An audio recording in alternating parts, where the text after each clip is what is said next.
अपने समय का दुनिया का सबसे बड़ा और सबसे आलीशान जहाज आरएमएस टाइटैनिक 10 अप्रैल को इंग्लैंड से न्यूयॉर्क के लिए अपनी पहली यात्रा पर निकला था।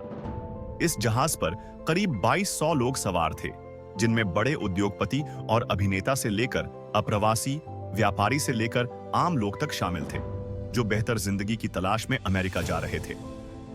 यात्रियों के अलावा टाइटैनिक को अलविदा कहने वाले लाखों लोगों में से न तो यात्रियों को, न जहाज के चालक दल को और न ही विदाई देने वाले लोगों को पता था कि अब से कुछ ही घंटों बाद कुछ ऐसा होने वाला है जो पूरी दुनिया को हिलाकर रख देगा।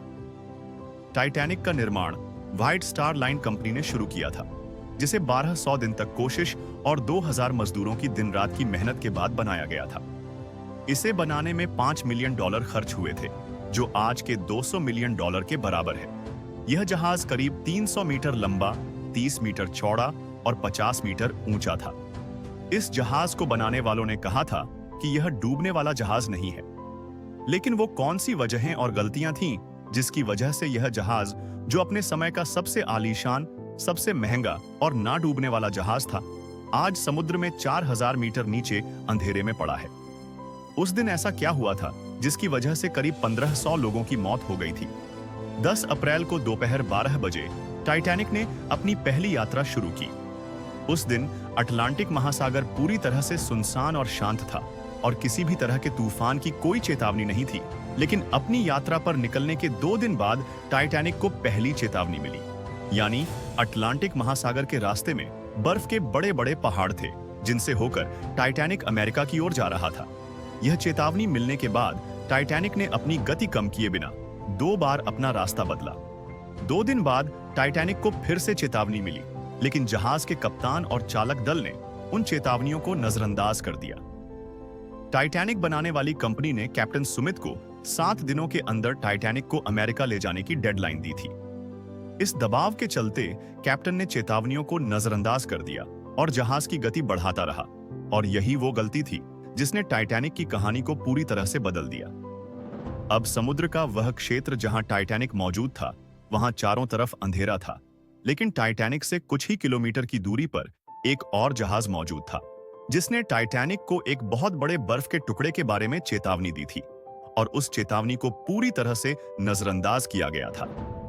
फिर कुछ घंटों बाद जहाज के चालक दल ने उनसे थोड़ी ही दूरी पर एक बहुत बड़ा आइसबर्ग देखा, जिसे देखकर उनके रोंगटे खड़े हो गए। यह आइसबर्ग 400 फीट लंबा और 100 फीट ऊंचा था।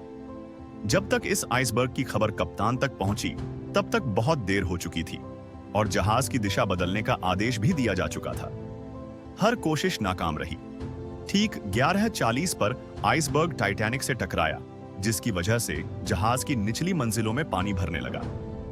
टाइटैनिक धीरे धीरे समुद्र में डूब रहा था। जहाज में चारों तरफ अफरा तफरी मची हुई थी और हर कोई अपनी जान बचाने की जद्दोजहद कर रहा था।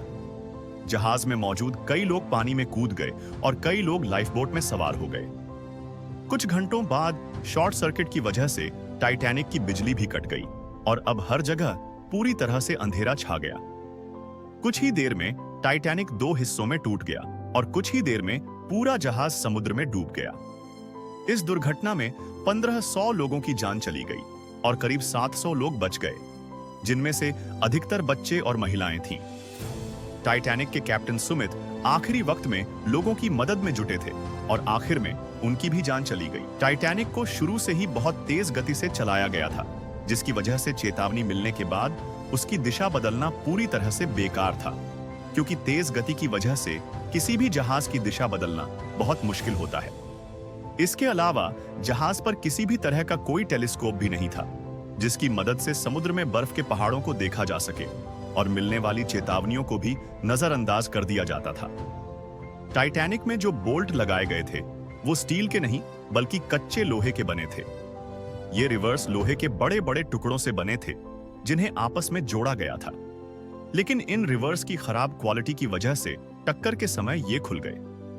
टाइटैनिक पर कुल 32 लाइफ बोट की क्षमता थी, लेकिन फिर भी सिर्फ 20 बोट को ही जहाज पर रखा गया था, और अव्यवस्था की वजह से उन बोट को भी बिना पूरा भरे समुद्र में उतारा गया था। बोट पर सिर्फ अमीर लोग ही बैठे थे। वहां पानी का तापमान -2 डिग्री सेल्सियस था, जिसका मतलब है कि जो लोग पानी में कूद गए वे कुछ ही मिनटों में बर्फ में बदल गए। टाइटैनिक अपने पीछे इतने रहस्य और इतने सवाल छोड़ गया था कि दुनिया भर के वैज्ञानिक और शोधकर्ता उन सवालों के जवाब खोजने के लिए दिन रात कोशिश कर रहे थे। 73 साल बाद टाइटैनिक को समुद्र में 4000 मीटर की गहराई से ढूंढ निकाला गया।